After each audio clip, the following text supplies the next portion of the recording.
Screen पे एक white paper लिए हुए एक जापानीज को देख रहे हैं आप। दरअसल जापान का ये डिफेंस व्हाइट पेपर है जिसे जापान के डिफेंस मिनिस्ट्री ने रिलीज किया है और इसमें ये कहा गया है कि जापान के ऊपर वर्ल्ड वॉर 2 के बाद सबसे बड़ा खतरा मंडरा रहा है। और इसी बीच जापान एक तरफ भारत के तरफ हाथ बढ़ा रहा है तो दूसरी तरफ अमेरिका के साथ मिलकर अब ऐसा क्या कर रहा है जो कि चाइना को एक बड़ा टेंशन देने वाला है। जानेंगे क्या चल रहा है यहाँ पर। तो वहीं दूसरी तरफ पाकिस्तान खास तौर पर तैयारी कर रहा है पीएम मोदी से भिड़ने का। और पीएम मोदी से किस जगह पे शहबाज शरीफ भिड़ने वाले हैं और जो टॉपिक होगा वो टॉपिक कश्मीर नहीं बल्कि अब एक दूसरा राज्य है। जानेंगे जियोपॉलिटिक्स में क्या कुछ चल रहा है। हमेशा की तरह CIS न्यूज नेटवर्क के इस एपिसोड में जानने को मिलेगा बहुत कुछ। आइए जानते हैं इन खबरों को विस्तार से। ये जो ब्लैक एंड व्हाइट तस्वीर देख रहे हैं ना, इस ब्लैक एंड व्हाइट तस्वीर ने जापान की किस्मत को एकदम से बदल दिया। एक तरफ आपको अमेरिकी सैनिकों का जमावड़ा दिख रहा है और दूसरी तरफ जापान के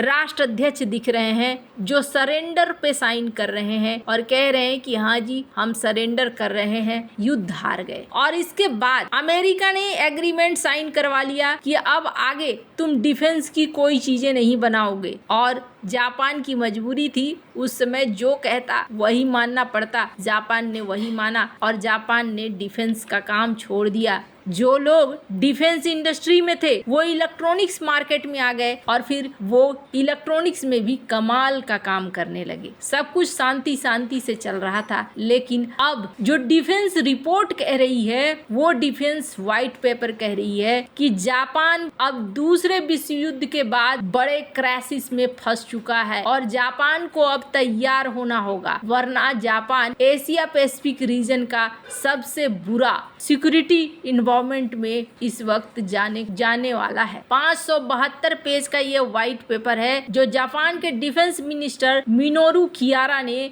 सामने रखा है और उन्होंने कहा है कि इस वक्त दुनिया की सबसे बड़ी चुनौती चल रही है और ये चुनौती में हमारा सबसे बड़ा दुश्मन कौन है? चाइना, जो ईस्ट चाइना सी सेंकाकू द्वीप पर अपना दावा रखता है। अभी पहले क्या हो रहा था, ताइवान के हवाई क्षेत्र पर और जल क्षेत्र पर बार बार चाइना घुस रहा था, निकल रहा था, आज भी करता है। अब चाइना ने क्या करना शुरू कर दिया है, जापान के एयर स्पेस पर भी ऐसा ही करना शुरू कर दिया है और इसलिए जापान इस बात को समझ रहा है। जापान ने अब एक साथ $58 बिलियन का मिलिट्री बजट निकालकर सामने रखा है। स्पेस के सेक्टर में, AI के सेक्टर में, 6th जनरेशन के फाइटर जेट में और समंदर में अपनी सुपर स्थिति लाने के लिए। और मैं कहूंगी इसे जापान का गुंडई वाला फॉर्म वापस आ रहा है। जिस तरीके से जापान ने एक समय गुंडागर्दी दिखाया वर्ल्ड वॉर 2 में और छोटा सा जापान दुनिया के लिए सिरदर्द बन गया बड़े बड़े सुपर पावर्स के लिए, अगर इस समय मिल गया तो बस ये समझ लीजिए कि जापान अपने आप को बहुत ऊंचाई तक ले जाएगा। फिलहाल के लिए क्या हो रहा है, जापान की मदद अमेरिका भी कर रहा है और भारत भी कर रहा है। भारत के साथ भी सहयोग जापान ने बनाया है इंडो पैसिफिक, एशिया पैसिफिक में साथ आने की। वहीं जापान से अब अमेरिका ने इच्छा जताई है कि वो मध्यम दूरी तक मार करने वाली मिसाइल को सैन्य अभ्यास के लिए तैनात करना चाहता है और इससे चाइना के खिलाफ जापान की शक्ति में बढ़ोतरी होगी, जिसकी मदद से जमीन से परमाणु बम दागने वाले टॉम हॉक क्रूज मिसाइल को भी दागा जा सकता है। टॉम हॉक मिसाइल करीब 1600 किलोमीटर तक भीषण हमला करने में सक्षम है। अगर मैप में देखेंगे तो जापान एक ऐसे लोकेशन पे है जहां इसका बहुत अच्छे से इस्तेमाल हो सकता है। अमेरिका इस मिसाइल का इस्तेमाल करके कई देशों पे हमला कर भी चुका है। इंटरमीडिएट न्यूक्लियर फोर्स ट्रीटी के तहत जमीन से हमला करने वाली ऐसी मिसाइलें जिसकी रेंज 500 किलोमीटर से 5500 किलोमीटर तक है, उन्हें बैन किया गया है। इसलिए अमेरिका चाहता है कि 1600 किलोमीटर का इसे रखा जाए जो चाइना को काउंटर करने के काम में आएगा। वैसे आपको बता दूं, अमेरिका फिलीपींस के साथ सैन्य अभ्यास के दौरान टाइफोन सिस्टम को तैनात कर चुका है और अब चाह रहा है टाइफोन सिस्टम को जापान के अंदर भी तैनात करना। फिलहाल के लिए जापान को जब तक जापान अपने पैरों पर खड़ा नहीं हो जाता है सुरक्षा की जरूरत है। और सच मानिए एक दिन ऐसा आएगा जब जापान पूरी तरीके से हावी होता हुआ दिखेगा और अपने पुराने फॉर्म में दिखेगा। खैर, जहां एक तरफ ये सब कुछ चल रहा है तो वहीं दूसरी तरफ बेचारे पाकिस्तान की स्थिति कुछ इस तरीके से है। पाकिस्तान के फाइनेंस मिनिस्टर अब अपने ही व्यापारियों को कह रहे हैं भैया टैक्स पे कर दो। हालांकि यहाँ पर देख सकते हैं पाकिस्तान के फाइनेंस मिनिस्टर का कहना है कि 43% इकोनॉमिक सेक्टर ऐसे हैं जो कि 1% से भी कम टैक्स देते हैं। अब इनका कहना है कि हमारे यहाँ टैक्स की बड़ी कम जमावड़ा हो रहा है, ऐसा करो भैया टैक्स वैक्स पे करो वरना कल को हमारे लिए बहुत सारी समस्याएं खड़ी हो जाएंगी।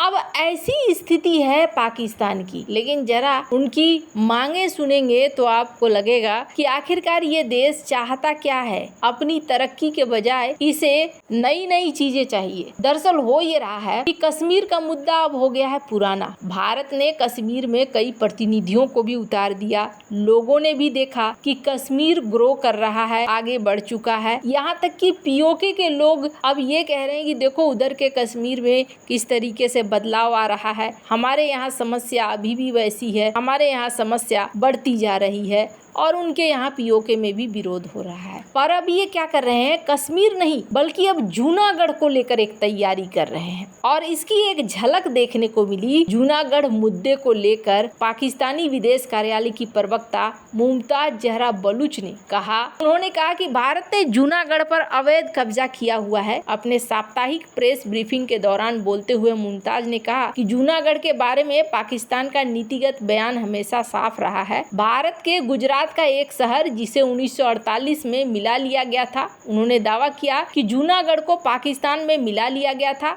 पाकिस्तान इस मामले को ऐतिहासिक और कानूनी परिप्रेक्ष्य से देखता है। जूनागढ़ पाकिस्तान का हिस्सा था। भारत का उस पर अवैध कब्जा संयुक्त राष्ट्र चार्टर और अंतर्राष्ट्रीय मानदंडों का उल्लंघन है। पाकिस्तान हर मुद्दे पर अब इसे उठाएगा। हालांकि बांग्लादेश के साथ संबंध मजबूत करने की बात भी कही गई और कहा गया कि हमने एससीओ के लिए निमंत्रण भेजा है। पर यहाँ पर आने वाले समय में भारत के पीएम संयुक्त राष्ट्र महासभा को संबोधित करने वाले हैं और ठीक इसके बाद या इसके पहले करने वाले हैं पाकिस्तान के पीएम भी। माना जा रहा है ऐसा कि अब कश्मीर नहीं बल्कि जूनागढ़ का मुद्दा उठाने के चक्कर में है पाकिस्तान। वैसे आपको क्या लगता है, इन सब मामले में आपकी क्या राय है, कमेंट कर जरूर बताएं। जल्द मिलते हैं अगले वीडियो में नई खबर के साथ।